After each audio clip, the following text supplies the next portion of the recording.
I'm AP Tally, and this is Roleplay Culture. I think it's about time to lose our temper.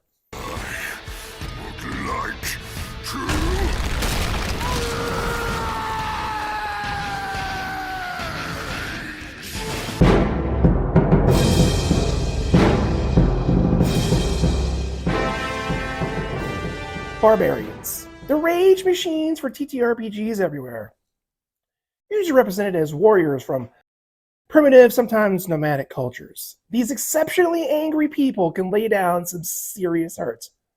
They tend to be a bit simple to play, boring even, which is why many decide to multi-class with them. But the subclass is what usually gives that little flair that makes the base class a bit more interesting.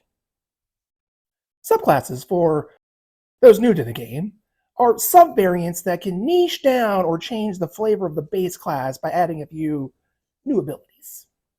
This choice is made between levels 1 and 3 based on the specific class.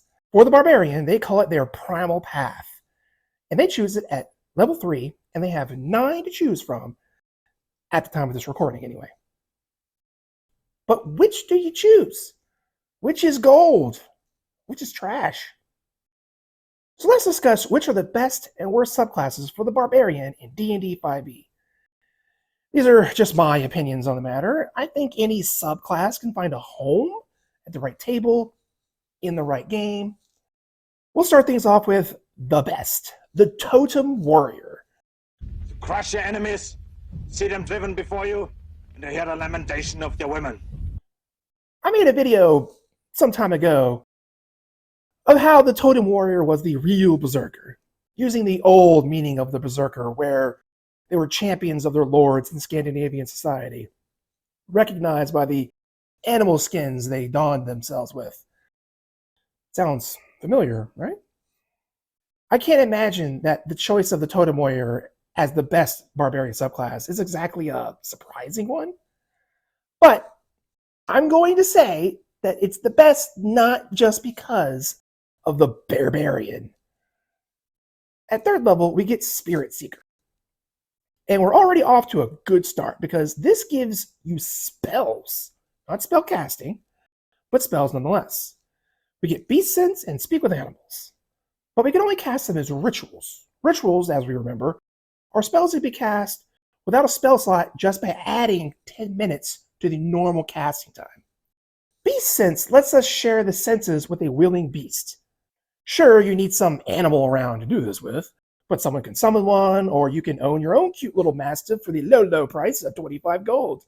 And as a bonus, it will tear off the faces of your enemies.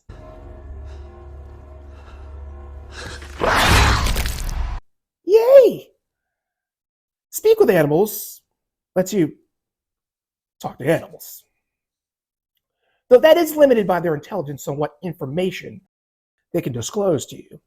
Both of these spells aren't all that usable for combat, but they're great for scouting, information gathering, which is not a thing you would ever associate barbarians with.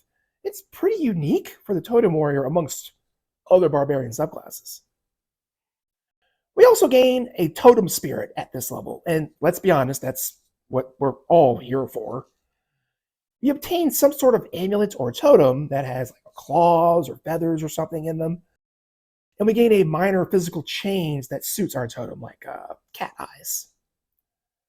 Obviously, there is the Bear Totem, which gives us, when we are raging, resistance to every damage type except psychic. Normal rage only provides resistance to bludgeoning, piercing, and slashing damage. Now, the tankiness of this feature is very obvious, but what I really like about this is that it scales nicely. When you get this at 3rd level, you're mostly just running into normal weapon damage, which all rage has. You might not even notice this totem's effect at first, but as you gain levels and meet more powerful enemies, so too will you encounter more variable damage types. And this feature will shine the higher you go up in your level. But we should not discount the other totem options either, of which there are 5 total. The Wolf, for instance, gives advantage to any attacks by your allies against enemies that are within 5 feet of you, which is seriously cool support ability that you wouldn't normally associate, again, with barbarians. The eagle lets you, while raging, dash as a bonus action, and enemies have disadvantage on attacks of opportunity against you, making you quite the skirmisher. At 6th level, we can choose a new totem from a different list. This need not be the same totem animal we chose at 3rd level. They are mostly support-based. The bear, for instance, doubles your carrying capacity and gives you advantage on strength checks to drag, push, pull, etc. The tiger gives you 2 new skill proficiencies from this list. 10th level gives Spirit Walker, further adding to our known rituals. We learn Commune with Nature, which we can cast as a ritual. I should point out here that with these spells we learn, there's no limit to how often we can cast them. We can cast them as often as we have time and opportunity to do so. This ritual allows us to become one with nature and learn an array of information from within 3 miles of us, or 300 feet if we're in a cave. We can learn of other planes of existence affecting the land, powerful undead, fae, elementals, celestials in the area. That's right, this can help you find that lich you've been searching for. Buildings, plants, minerals, and more can be sussed out with this spell. Information gathering for Barbarian? What? At 14th level, we get our last feature with Totemic Attunement and our last totem. All of these function only while we're raging, much like the initial totems we got. Some standouts are the Elk, which lets us use a bonus action to move through the space of a creature and force them to make a strength save or be knocked prone and take 1d12 plus our strength mod in damage. Need your bonus action for something else? Well, the bear gives a soft taunt by giving disadvantage to attack rolls to enemies against anyone other than you, if they're within 5 feet of you. So there we have the Totem Warrior Barbarian. And it is just a boatload of fun to play. And no, not just because of the bear totem. It's fun because it doesn't start off too crazy and then peter out like, the Moon Druid can. It's a nice slow burn and gets more awesome as you gain levels. And those ritual spells give some much needed utility for the Barbarian. They aren't something all the Barbarian subclasses usually get. But to me, the real fun is the versatility of the Totem Warrior. You can have 2 players playing Totem Warrior Barbarians and still be totally different and totally cool. And that is what makes this one the best. Now, let's discuss the worst. Hailing from the dubious realm of the Sword Coast Adventurer's Guide, and remember that name because it won't be the last we hear of it in this series, we have the Battlerager. You think too much. All we're gonna do is kill everyone and leave. What about Archie? Yeah, right. Yeah, we kill him too. If you're familiar with some of the Forgotten Realm novels, particularly the Drizzt Saga, then you may have heard of a character like Thibble Dwarf Point, who was absolutely crazy. He never bathed and once asked a werewolf to bite him so he'd become more fearsome in battle and hairier. I think that was the real priority, being hairier. They would usually wear heavy spiked armor and grab their foes in a bear hug and thrash back and forth to tear them to pieces. Or charge at enemies head first to spear them with a spike on their helmet that was almost as tall as they were. Very entertaining. But in practice, in 5th edition, well, let's see. The first bit of bad news is that you must be a dwarf to take this subclass. Now, I think dwarves do fine as barbarians, and certainly the DM can rule to ignore it, but it's not exactly a boon. At 3rd level, we get Battlerager armor, which allows us to use spiked armor as a weapon. Spiked armor is specific to the Sword Coast book. It is essentially the same in every way to scaled mail armor, except that it's half again more expensive. While we were raging as a bonus action, we can make 1 melee attack with the spikes and deal 1d4 plus strength plus our rage bonus and piercing damage.